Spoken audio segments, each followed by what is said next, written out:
Halo teman-teman, hari ini aku mau ke pantai untuk mencari kerang dan kepiting karena kebetulan air laut sedang surut. Yuk ikut aku.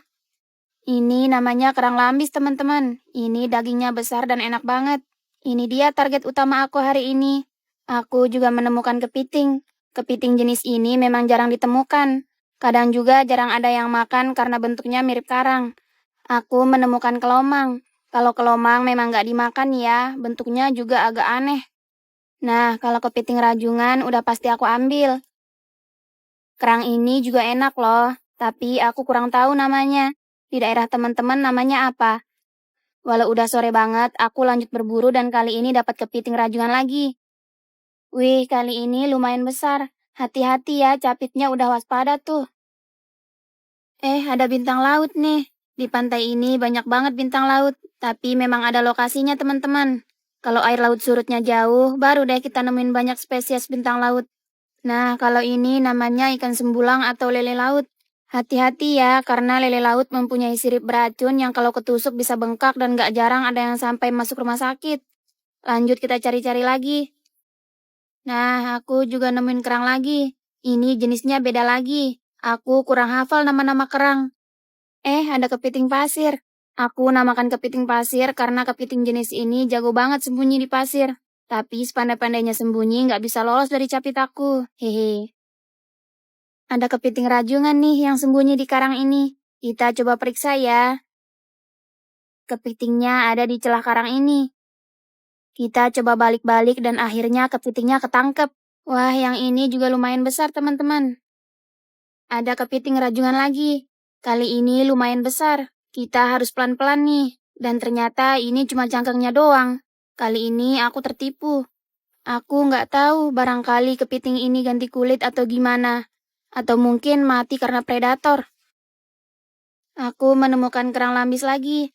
Harus jeli ya, karena warnanya mirip karang.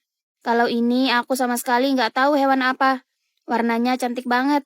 Kalau kita sentuh akan langsung masuk kayak gini. Makin kesini kerang lambisnya makin banyak dan gede-gede. Penasaran kan gimana isinya?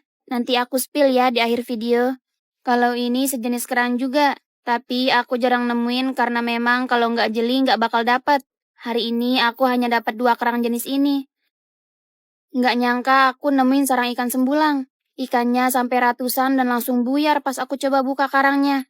Sembulang memang berpindah-pindah. Setiap hari bisa pindah sampai belasan kali di karang yang berbeda.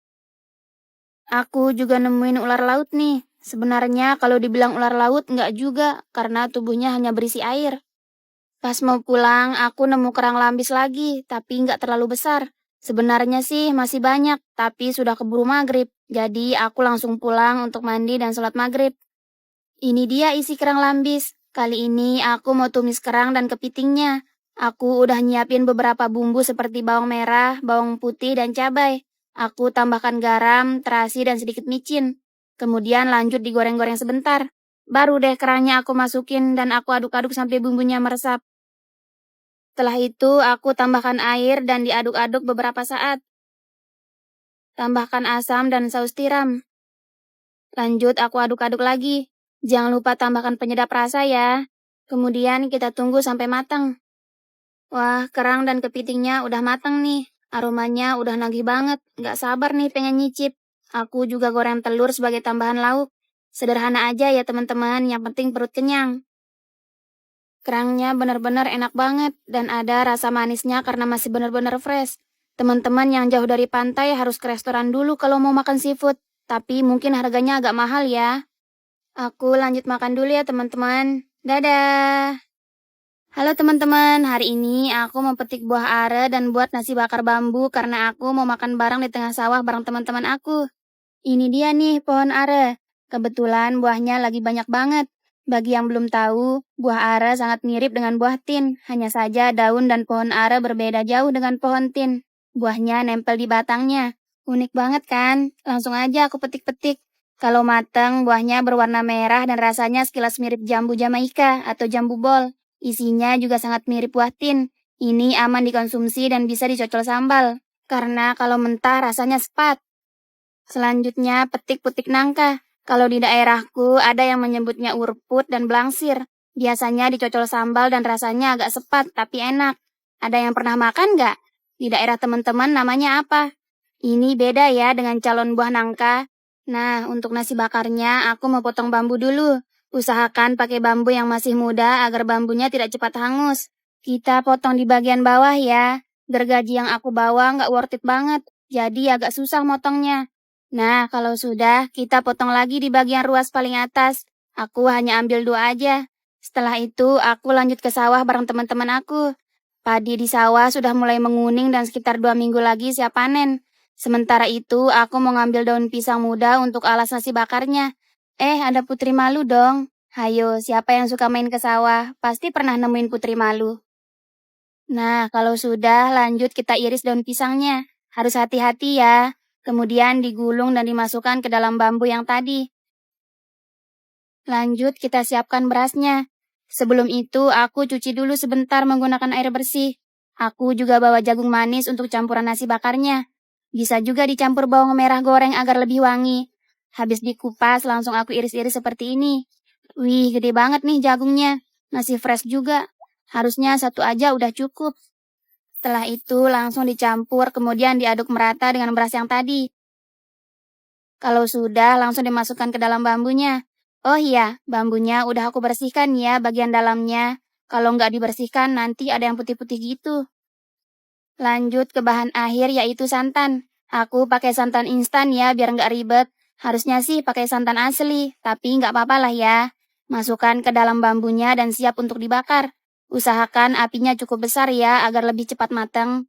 Lanjut buat bumbu ikan bakar. Sederhana aja ya. Aku hanya pakai garam, bawang putih, dan kecap. Kemudian tinggal dibakar deh ikannya. Oh iya, hampir tiap hari aku buat acara makan-makan bareng teman-teman aku. Untungnya aku dapat cuan dari Vizo. Jadi bisa buat nambah-nambah beli ikan, ayam, dan bahan lainnya. Karena di Vizo Novel bisa baca sambil cuan. Novelnya juga menarik. Tanpa terasa kita bakal cuan banyak loh sambil baca-baca novel yang kita suka. Akhir-akhir ini aku baca novel Kurelakan Suamiku Untukmu. Novel ini menceritakan seorang istri membalas dendam pada suami dan selingkuhannya. Sungguh puas setelah membaca novel ini. Zahir sebagai pemeran utama mengira pernikahannya indah. Namun suatu hari suaminya malah membawa pulang seorang wanita hamil dan meminta Zahir menerima wanita serta anak dalam kandungan itu. Dunia Zahir pun runtuh. Mertuanya lebih keterlaluan lagi. Dia merasa lega atas perselingkuhan anaknya. Menyindir Zahir tidak bisa hamil, makanya suaminya selingkuh. Padahal Zahir tidak punya anak juga gara-gara suaminya. Bagaimana cara Zahir yang baik hati menanggapi situasi seperti ini? Penasaran dengan cerita selanjutnya? Klik tombol di bawah atau ke Play Store. Buruan download Vizo Novel dan baca novel. Tanpa sadar kalian sudah banyak cuannya. Yeay, akhirnya ikan dan nasinya udah hampir matang. Tinggal dibalik dan dioles dengan bumbu yang tadi. Sengaja aku nggak pakai cabai karena nanti aku mau buat sambal untuk cocolan ikannya. Seru banget bakar-bakar ikan di sawah. Nah, kalau ikannya udah matang, aku lanjut buat sambal bobor khas Lombok. Bahannya yaitu cabai, garam, terasi, tomat, dan sedikit micin. Sebelum dikasih tomat, aku ulek-ulek dulu cabai dan bumbu lain. Kemudian tomatnya aku iris dan diulek lagi sampai lembut. Ini dia nasi bakarnya. Wah, menggoda banget. Aku udah nggak sabar pengen nyobain. Karena aku pakai santan, jadi rasanya sudah pasti gurih, serta ada rasa manis dari jagung sayurnya. Siapa nih yang suka makan nasi bakar?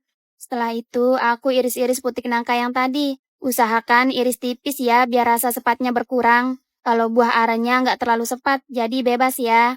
Mari kita makan. Aku yakin beberapa dari teman-teman pasti pengen gabung kan? Enak banget hidup di desa. Apapun tinggal petik. Kecuali ikan, harus beli dulu di nelayan. Kecuali kerang dan kepiting bisa aku tangkap sendiri pas air laut sedang surut. Cek aja di VT aku sebelumnya. Makan di tengah sawah gini, feel-nya memang beda daripada makan di rumah. Entah kenapa, apapun lauknya terasa nikmat dan nafsu makan juga meningkat.